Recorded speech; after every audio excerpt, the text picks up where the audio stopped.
बिस्मिल्लाहिर्रहमानिर्रहीम अल्हम्दुलिल्लाहि वस्सलातु वस्सलामु अला रसूलिल्लाह। मुहतरम नाज़रीन, आज संडे है, इतवार का दिन है। एक मरतबा फिर हम अहम सवालों के जवाबात लेकर आपकी खिदमत में हाजिर हैं। आज हमने सिर्फ उन सवालों को लिया है जो पानी की पाकी और नापाकी से ताल्लुक़ रखते हैं, इसलिए कि हम जानते हैं कि अगर पानी नापाक होगा तो हमारा वज़ू नहीं होगा, हमारा गुस्ल नहीं होगा, और जब हमारा वज़ू और गुस्ल ही नहीं होगा तो हमारी नमाज़ें भी यकीनन नहीं होगी। इसलिए आप आखिर तक इन मसाइल को तवज्जो से सुनें और दूसरों को भी ये मसाइल बतलाएं। ये मसाइल हम सब की बुनियादी और बेसिक ज़रूरत है। तो आइए हम शुरू करते हैं। पहला सवाल ये है कि अगर बाल्टी में किसी बच्चे के पेशाब का एक आध कतरा गिर जाए तो इससे पानी नापाक हो जाएगा या पानी पाक ही रहेगा। बहुत सी औरतें ये कहती हैं कि बच्चे का पेशाब पाक होता है, इसलिए अगर बाल्टी में एक आध कतरा उसके पेशाब का गिर भी जाए तो इससे पानी नापाक नहीं होता। देखिएगा, अल्लामा शामी रहमतुल्लाह अलैह ने फतावा शामी में जिल्द 1 सफ़ा 332 पर इस सिलसिले में ये रूल और ज़ाब्ता लिखा है कि माए कलील यानी वो पानी जो कम हो, देहदर्दे से उसकी मिक़दार कम हो, किसी भी नापाक चीज़ के गिरने से नापाक हो जाता है। आगे लिखते हैं, अगरचे उसका कोई वस्फ ना बदला हो, लिहाजा अगर किसी बाल्टी में या किसी टब में किसी बच्चे के पेशाब का एक आध कतरा गिर गया है तो हम याद रखें वो पानी नापाक कहलाएगा। उस पानी का इस्तेमाल करना हमारे लिए जायज़ नहीं होगा। दूसरा सवाल ये है कि अगर पानी के टब में कोई चूहा गिर कर के मर जाए तो वो पानी पाक रहेगा या पानी नापाक हो जाएगा। देखिएगा, फतावा शामी में ही जिल्द 1 सफ़ा 331 पर अल्लामा शामी रहमतुल्लाह अलैह इस सिलसिले में ये रूल और ज़ाब्ता लिखते हैं कि अगर माए कलील में यानी पानी कम हो, देहदर्दे से उसकी मिक़दार कम हो, उसमें कोई ऐसा जानवर गिर कर के मर जाए जिसमें बहता हुआ खून नहीं होता तो वो पानी नापाक नहीं होता, और अगर उसमें बहता हुआ खून होता है और फिर वो गिर कर के मर गया है तो इससे हमारा पानी नापाक हो जाएगा। इस रूल और ज़ाब्ते की रोशनी में मुफ्तियान किराम ने यह फतवा किताबों में लिखा है कि अगर बाल्टी या टब में चूहा गिर कर के मरा है तो वो पानी हमारा नापाक हो जाएगा, उसका इस्तेमाल हमारे लिए जायज़ नहीं होगा। तीसरा सवाल ये है कि अगर पानी की टंकी में बंदर गिर कर के मर जाए और हमें ये मालूम ना हो कि वो कब गिरा था, वो कब मरा था, और हम बराबर उस टंकी के पानी से वुज़ू भी कर रहे हों, नहा भी रहे हों, कपड़े भी धो रहे हों, तो आप ये बतलाएं कि हमारी उन नमाज़ों का क्या हुक्म है। हमारी वो नमाज़ें हो जाएंगी या हमें उन नमाज़ों को दोबारा पढ़ना पड़ेगा, और अगर पढ़ना है तो कितनी नमाज़ों को, कब से नमाज़ों को दोहराना है, इसलिए कि ये नहीं पता कि वो कब गिर कर के मरा था। इस सिलसिले में शरीयत का क्या हुक्म है। देखिएगा, इस सिलसिले में अल्लामा शामी रहमतुल्लाह अलैह ने फतावा शामी में ही जिल्द 1 सफ़ा 375 पर यह तफसील लिखी है, ये उसूल और ज़ाब्ता लिखा है कि अगर माए कलील में कोई मुर्दा जानवर मरा हुआ पाया जाए और उसके गिरने का वक्त मालूम हो, याद रखें अगर उसके गिरने का वक्त हमें मालूम हो तो जिस वक्त से वो गिरा है उसी वक्त से उस पानी को नापाक समझा जाएगा, और अगर गिरने का वक्त मालूम नहीं है तो हम ये देखेंगे कि वो जानवर गिरने के बाद जो मरा है फूल फट गया है या अभी फूला फटा नहीं है। अगर वो जानवर फूला फटा नहीं है तो अल्लामा शामी लिखते हैं कि एहतियातन जिस दिन उसके गिरने का हमें पता चला है उस दिन से एक दिन पहले की और एक रात पहले की, यानी एक दिन और एक रात पहले की हम नमाज़ों को दोबारा पढ़ लेंगे। और आगे लिखते हैं कि अगर वो जानवर फूल फट गया है, उसकी बॉडी के परखचे उड़ गए हैं, उसकी बॉडी फट गई है, तो लिखते हैं कि अगर वो जानवर फूल फट गया है और गिरने का वक्त हमें उसके मालूम नहीं है, जैसा कि अभी सवाल में भी यही बात थी कि बंदर गिरा और गिरने का वक्त हमें मालूम नहीं है, तो अब ये लिखते हैं कि एहतियातन 3 दिन और 3 रातों की हमें नमाज़ों को दोबारा पढ़ लेना चाहिए। یہ احتیاطی پہلو ہے، اس لیے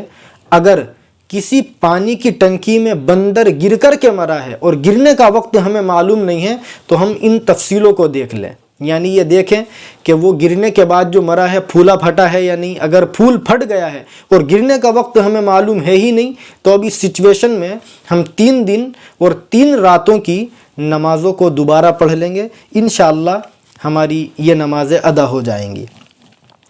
چوتھا سوال یہ ہے کہ اگر کسی بالٹی میں بکری کی مینگنی گر جائے تو بالٹی کا پانی ناپاک ہو جائے گا یا پاک ہی رہے گا؟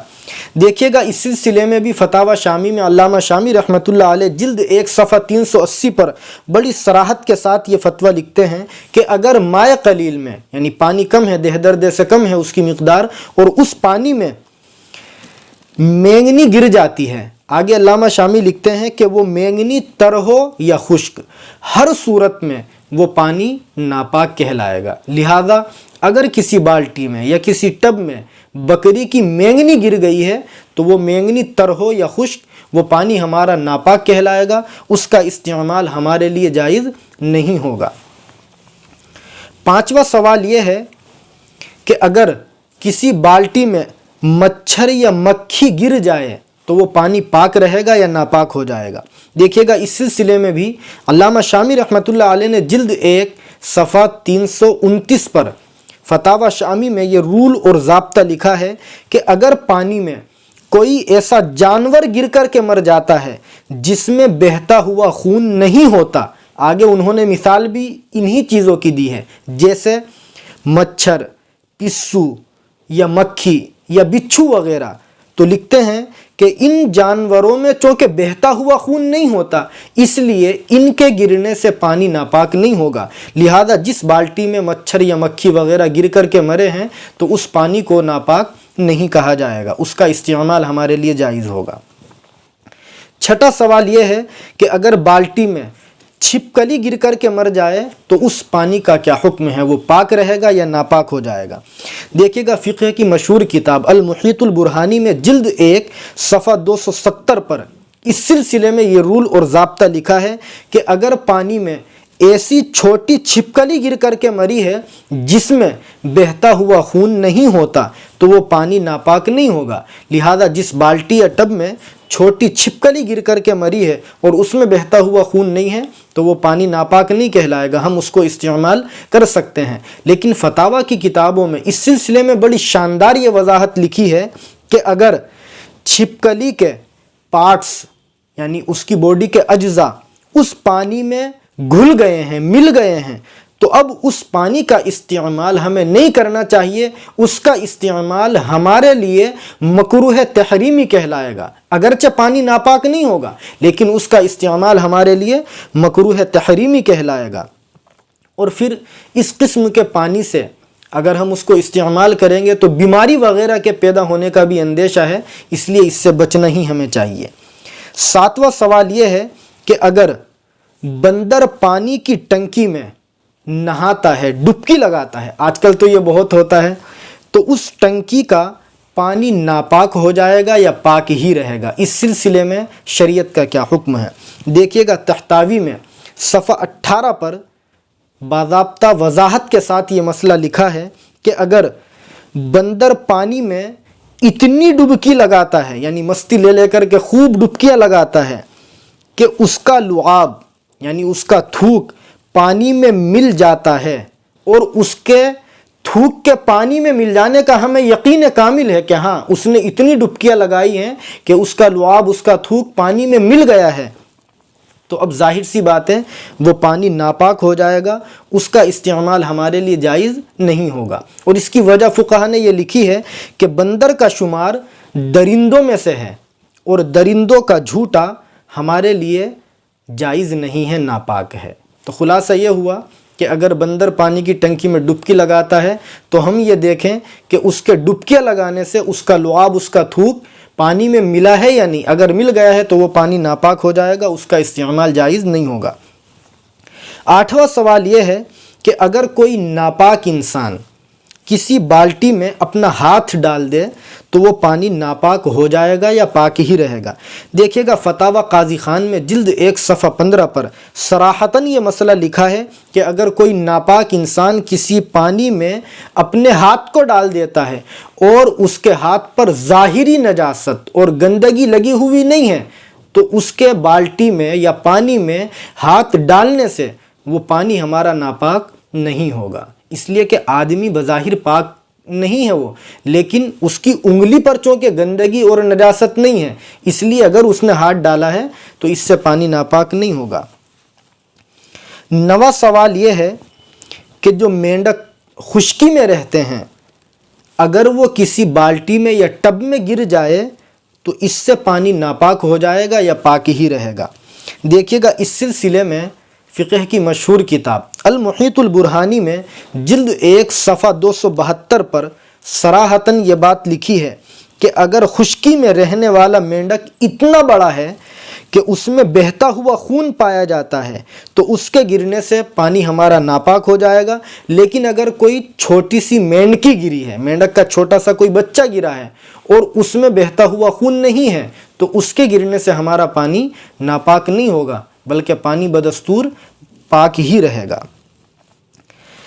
10वां और आखिरी सवाल यह है कि अगर वुज़ू या गुस्ल का इस्तेमाल किया हुआ पानी हमारे कपड़ों पर या उस पानी की छींटें हमारे बदन पर या कपड़ों पर पड़ जाती हैं तो इससे हमारा पानी या कपड़े पाक हो रहेंगे या नापाक हो जाएंगे।